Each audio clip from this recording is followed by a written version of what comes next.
I'm the principal of Greenwald Consulting, and I'm also a non-resident fellow at the Anliger Center.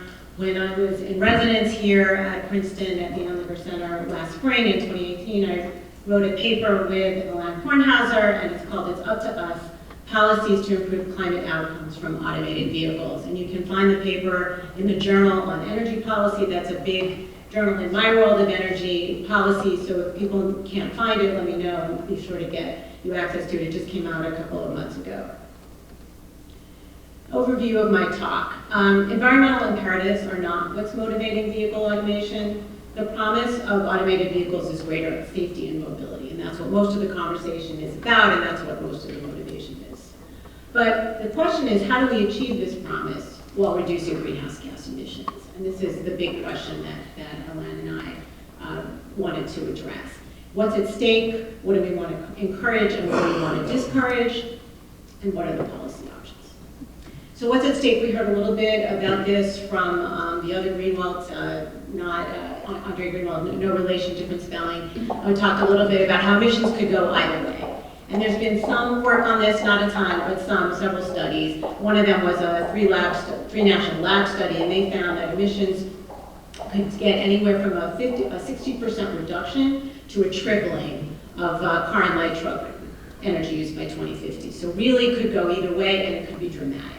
So this is a big deal, and we don't even know the sign. So why is it so uncertain? Well, it's because of the greenhouse gas emissions equation, which is that greenhouse gas emissions are the emissions per vehicle mile times vehicle miles traveled. That's how we get greenhouse gas emissions. And there's deep uncertainty on both of these just on their own, just how we're going on either for both of these going forward. But in particular, for purposes of this conference, there's deep uncertainty about how automation is going to affect both of these things. So we talk in our paper about both how it might affect automation and also how public policy could affect whether this is a good or a bad thing from these two pieces of the greenhouse gas emissions equation, emissions per vehicle mile and vehicle miles traveled. So on per vehicle emissions, they're a function of fuel type and efficiency. And at least in the United States, which is the focus of the paper, obviously this is a global issue, but we honed in on the US policy and other environment. It's a function of vehicle fuel economy and greenhouse gas standards. That's really been very critical, and it is likely to be going forward in terms of what determines fuel efficiency, as well as consumer and manufacturer choices. Electric vehicles, which may turn out to be super helpful, have no tailpipe emissions, so that's a good thing, but they can cause emissions at the power plants that generate the electricity they use. They have upstream emissions. And these emissions, they're life cycle emissions, we call this, depend on how the electricity is generated. And with the current US electric generation mix and vehicle standards, electric vehicles have lower average life cycle greenhouse gas emissions than conventional internal combustion emissions, but it varies state by state. On your left, that's the pie chart of what our generation mix looked like. I think that was 2016, so it's slightly different now, but it's close. The red is natural gas, the blue is coal, the green is nuclear, the yellow is hydro, the purple is wind, the dark purple is biomass, solar is pink, and you can barely see oil. We hardly use any oil in the power sector for generating electricity. And then if you look on the right-hand side, this is what annual emissions are per vehicle on a life cycle basis. And that left-hand bar is an all-electric vehicle, and the right-hand bar is gasoline, and those middle two are plug-in hybrids and hybrids. And as you can see, on average, for the US, given the current generation mix and the current vehicle standards that we have for fuel economy, electric vehicles on average beat gasoline vehicles. But if we tighten the gasoline vehicle fuel economy standards, and or we let the power sector emit more, or you're in part of the country where the electric generation mix is different, it's more heavily fossil fueled, you could have a different story. So whether electric vehicles beat gasoline, on average it looks good, but whether that is the case always, it really depends on a variety of decisions and policies. So in vehicle miles traveled, as we all know, it's a function of the personal miles traveled and the average vehicle occupancy. And personal miles traveled in turn is a function of travel distances and access to mobility. Greater proximity, if you're closer to where you want to go, decreases both VMT and PMT, both vehicle miles traveled and personal miles traveled. And increasing access to mobility for those who don't now have it generally increases both PMT and VMT. All things equal, and they're not always equal, AVs would increase VMT. And that's because there are all these people who can't drive who could be driven. And there's also people who would be driven more than they would drive. And that's because we value our time.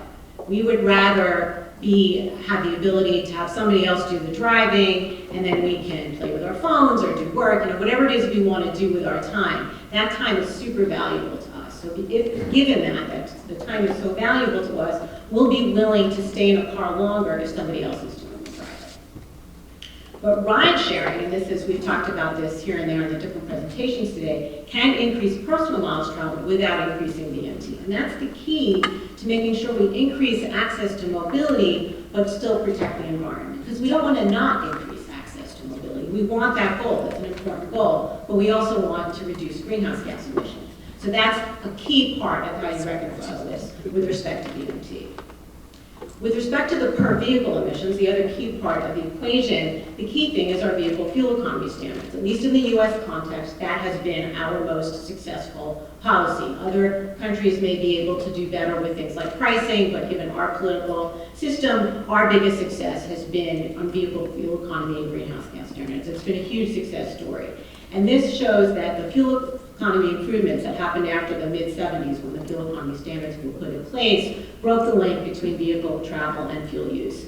The y-axis here, our vehicle miles traveled, is the one that the blue line is, and the gasoline fuel consumption is the red, and then across the bottom are years. And this goes from 1965 to 2015, and you can see about in the mid-70s, or maybe it's a little hard to see if you can't, in about the mid-70s, before that, we had fuel consumption and travel going lockstep, and then we broke that link, and the vehicle miles traveled continued to go up, and the fuel use leveled off. And that gap is an enormously important gap. That's a lot of gasoline saved and a lot of greenhouse gas emissions avoided. I want to talk a little bit about ride sharing and mobility as a service. This has also come up, and I believe Sam talked about this. So historically, there's been very little carpooling, but that's in the context of personally owned vehicles trying to do carpooling. And what happens there is that it's really hard to find people who are doing the same round trip at the same time. In order to make carpooling with individually owned vehicles work, it's really hard to do that. But if you marry mobility as a service with ride sharing, that can enable ride sharing by trip segment. And there's a lot more potential to share by trip segment than there is for the full round trip. And not only do you have more matches, but also our information technology that we now have on our phones with our apps can actually find those matches. So it's this combination of the information technology and the fact that we now have this mobility as a service option changes completely the potential for ride sharing.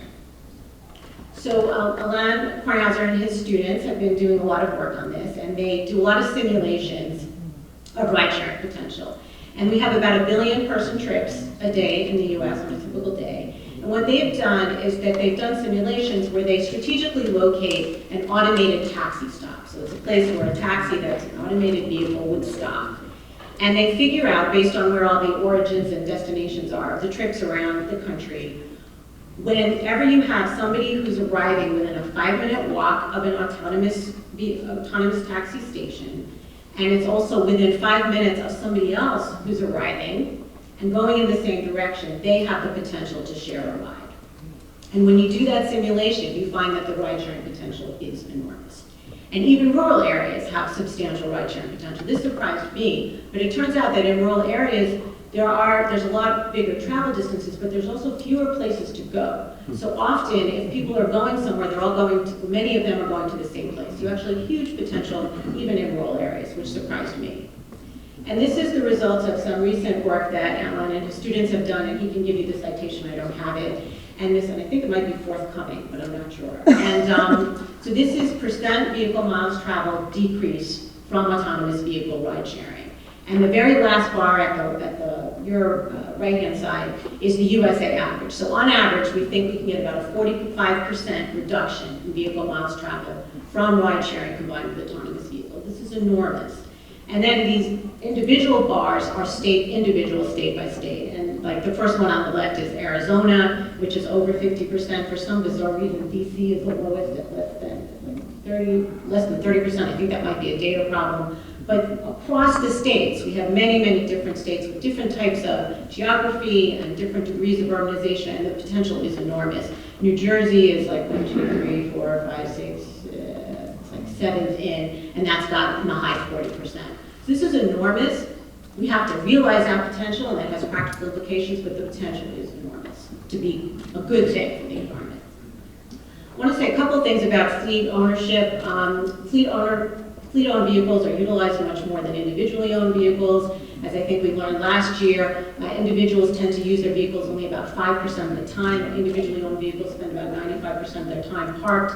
Fleets can't afford to do that. They need better asset utilization than that.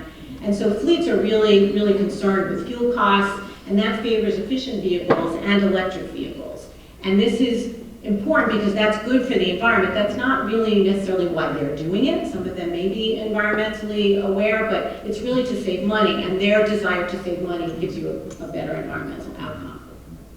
Fleet economics also could favor ridesharing. And I say could very carefully, because there's a huge incentive for the fleet to have better asset utilization, to pack more people into these cars and make sure that they use their asset as much as possible and then charge people for all these rides.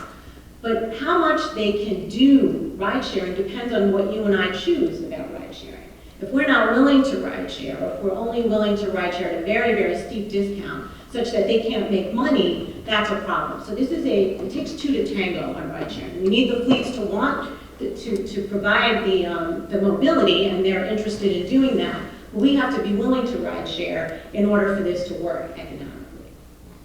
Fleets don't have range anxiety, so that helps reduce their aversion to doing electric vehicles. A lot of personally owned vehicles, they're afraid to get an electric vehicle. They don't want to get stuck away from a charging station. Vehicles can manage their fleet such that that's not a problem. Individual car buyers undervalue fuel efficiency. Some of our decisions about undervaluing fuel efficiency are rational because we do use the vehicles less. So it is harder to make the savings it's going to take us a little bit longer to pay back an investment in a more efficient vehicle than it will a fleet. But even besides that, there are irrational responses, and behavioral economists have been documenting this a lot about how people make decisions, and we are undervaluing the fuel benefits irrationally. So there's an irrational component. We have something called loss aversion, which is that we pay more attention to the near-term expenditure than the long-term gain. So there's an irrational component to this, and fleets tend not to have that because they're businesses.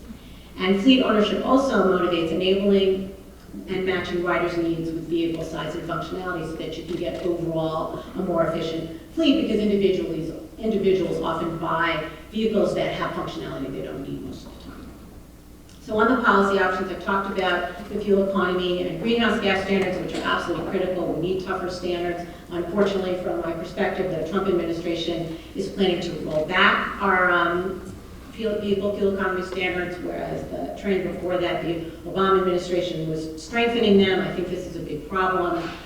Better implementation of the standards would also matter, but the most important thing is tougher standards.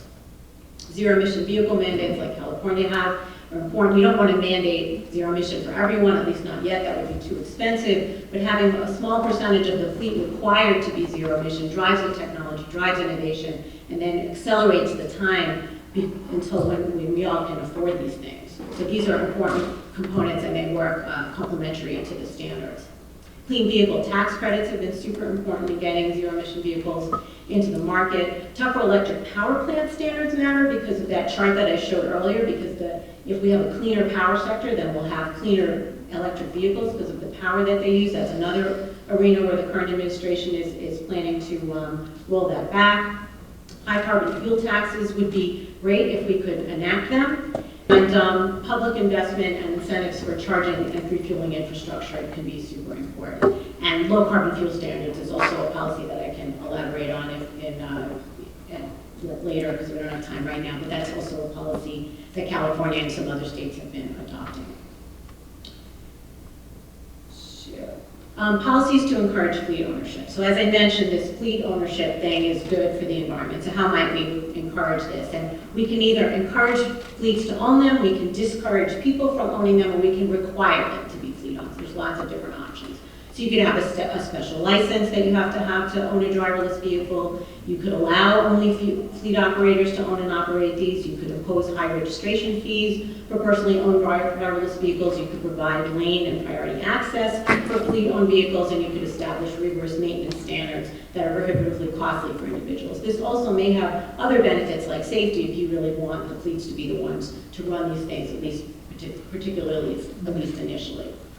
And then on the VMT side, we heard a lot about this from Sam. Incentivizing socially optimal travel decisions is really important. For example, with a mileage-based user fee could be super helpful. What New York is doing now with how they're doing their congestion pricing, encouraging ride sharing, lots of different policies, improving public transit and blurring the lines between public and private transit so that transit is a better competitor and is also a better part of a system where you maybe use autonomous vehicles for last and first mile. And then collecting and using information is super important. We're doing a lot of this in the safety realm, collecting the data. We also need to collect data on whether people share rides and how VMT is increasing. We need more information and data on that. We should be collecting that as we go.